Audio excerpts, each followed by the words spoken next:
یک جنگ برای پلگیری در جای هم. در عرفه عید رمضان مشتری‌های بانک در تاجیکستان چنین وضع داشتند.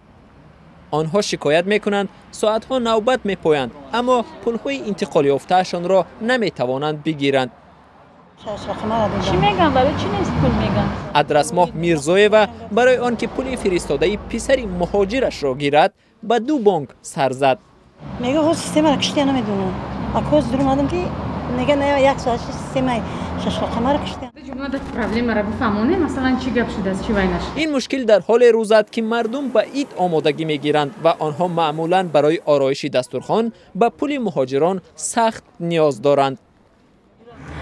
7000 برای عید انشالله خدا خواسته باشه گیرم خرید کنم. زیورای که در نزد یکی از نقطه‌های انتقال مبلغ در شهر نوبت میپایید گفت روز دوم است برای همگی 7000 روبل فرستاده شوهر به بانک می آید. همه بانک‌ها دام بسیاره همه بانک‌ها دارن.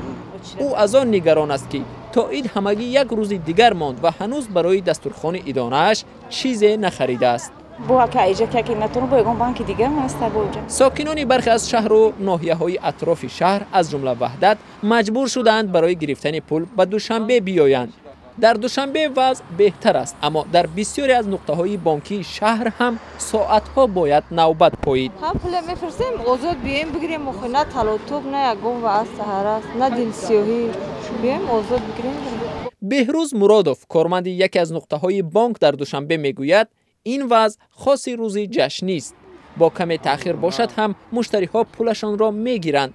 پرابلم نیست با 100% هست پروسه پیش عید مردم هاست چون رو میکنن خرید برید اما ایدونا خیلی شد. هر دفعه پیش از این میشه. با ایدم خیلی که سال نوی دی رمضان.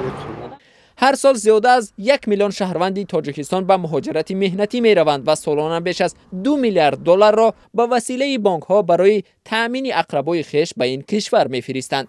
بانک ملی تاجیکستان گفته است سیستم های انتقال پول روسیه این بحران را به وجود آوردند.